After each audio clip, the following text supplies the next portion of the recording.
Salut à tous et bienvenue sur le travail de l'ombre. L'intérêt, l'emploi, mais également l'interprétation des statistiques a pris une place de plus en plus importante dans le petit monde du football. Et ces dernières années, on a pu voir une drôle d'expression apparaître. Les expected goals, également appelés les XG. Mais alors, qu'est-ce que ça veut dire? Qu'est-ce que c'est? À quoi ça sert? Stop! Restez là, je vous explique tout. Les expected goals permettent de mesurer la qualité des occasions et donc d'avoir une estimation du nombre de buts qui auraient dû être marqués par un joueur ou une équipe. Partant du principe que le nombre de tirs par match ne suffit pas à mesurer la qualité des occasions, on va en fait attribuer à chaque tir une probabilité, une cote de réussite, un pourcentage de chance que ce tir fasse but. Est-ce que finalement, un tir à 5 mètres du but ne vaut pas mieux que 2 ou 3 tirs à 30 mètres du but? Est-ce que cette frappe de Sanson avait plus de chances de rentrer que celle-ci de Payet? Voilà à quoi tentent de répondre les XG. Et pour ce faire, les expected goals s'appuient sur des centaines de milliers de tirs recensés les saisons précédentes et sur des facteurs tels que la distance du but, l'angle du tir, la surface utilisée pour frapper, le type de passe reçue, etc., etc. Autant d'éléments qui permettent d'attribuer à chaque tir une valeur comprise entre 0 et 1. Et donc, vous l'aurez compris, plus le chiffre se rapproche de 1, plus les chances seront grandes de marquer. Exemple avec cette frappe de Strootman. Son XG est de 0,01. Ça veut dire qu'en s'appuyant sur toutes les situations similaires que l'on a recensées dans le passé, on estime que l'Hollandais a 1% de chance de marquer sur cette frappe. Logique, avec une tentative si compliquée, le taux de réussite est forcément très faible. A contrario, lorsque Benedetto reprend ce ballon à Nîmes sur ce centre de Bounassar, il a un XG de 0,80. Donc on estime que l'Argentin a 80% de chances de marquer. Vous comprenez? Alors évidemment, ça ne reste que des stats, que des probabilités, que des estimations. Et ce qui fait notamment la magie de ce sport et ce pourquoi on l'aime tant, c'est que parfois la réalité est tout autre. Lorsque Dimitri Payet marque ce but à Saint-Etienne, l'expected goals de sa frappe est seulement de 0,06. Et lorsque Caleta reprend ce ballon repoussé par le gardien brestois sur le coup franc de Payet, le XG de ce tir est de 0,58.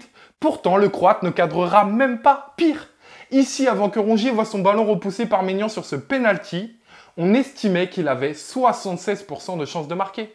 Mais au-delà de ce que j'ai appelé la magie du football, pour utiliser à bon escient les forces de cette statistique, il faut également en connaître ses faiblesses. Et malheureusement, elle en a quelques-unes. La première, c'est qu'elle ne prend pas en compte toutes les actions qui n'aboutissent pas à un tir. Et vous le savez, dans le football, il n'est pas rare de voir des actions dangereuses, voire très dangereuses, qui n'aboutissent pas à une frappe.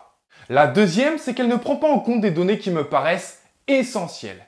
Qui est le tireur? Un serial buteur ou un défenseur central qui effectue un tir tous les 10 matchs? Qui est le gardien? Un gardien international ou un gardien qui découvre le haut niveau? Quelle est la dynamique du joueur ou du gardien? Sont-ils en pleine confiance ou plongés dans le doute? Quel est le score? Est-ce que cette frappe peut faire basculer la rencontre ou est-ce que le match est déjà plié? Etc.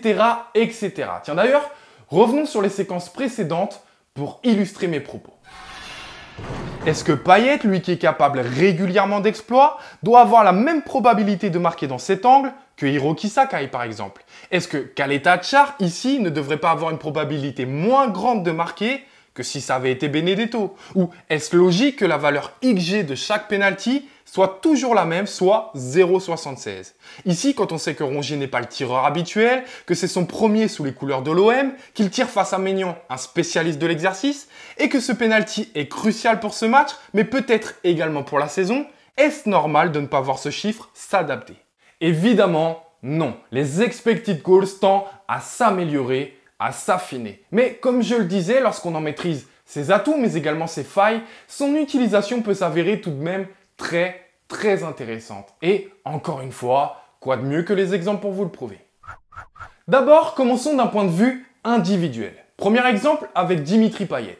On dit souvent que notre jeu offensif dépend beaucoup trop des exploits de notre numéro 10. S'il n'y a rien de mieux que de visionner tous ces matchs pour tenir de tels propos, aujourd'hui, dans le domaine des tirs, on peut confirmer tout cela avec les expected goals. En effet, Dimitri Payet affiche cette saison un XG cumulé de 5,86. En d'autres mots, on estime qu'il aurait dû marquer entre 5 et 6 buts. Sauf qu'il en a marqué 9. Il est d'ailleurs l'Olympien qui possède le plus beau ratio avec un magnifique plus 3,14. Troisième de Ligue 1 derrière Dembélé et Depay. Et si on pousse même l'analyse un peu plus loin, on peut constater que, si on occulte évidemment ses pénaltys, le XG le plus élevé qu'il ait eu sur un but marqué cette saison est seulement de 0,12. C'était contre Nîmes. Par exemple, ce but contre Lyon a un XG de 0,10. Ce but contre Amiens, même si c'est vrai, ça frappait contré, a un XG de 0,07. Ce but contre Saint-Etienne a un XG de 0,06. Celui contre Monaco est de 0,03. Et celui contre Toulouse est de 0,02. Bref, vous l'avez compris, plus que nos propos, les chiffres l'attestent. Dimitri Payet marque essentiellement sur de véritables exploits. Pour le deuxième exemple, prenons le meilleur buteur olympien, Dario Benedetto. Et pour résumer sa saison, on tiendra certainement les propos suivants. Il a marqué un nombre de buts très intéressant pour une première saison en Europe. Maintenant, on espère que la saison suivante sera encore plus prolifique. Eh bien, cette saison, l'Argentin a un XG cumulé de 9,78 pour 11 buts marqués réellement. Un ratio donc de plus 1,22. Alors, rien de vraiment significatif, mais son ratio peut appuyer encore une fois les propos suivants. Il en rate peu. Alors, si on veut le voir marquer davantage dès la saison prochaine, il faudra tout simplement le servir encore plus.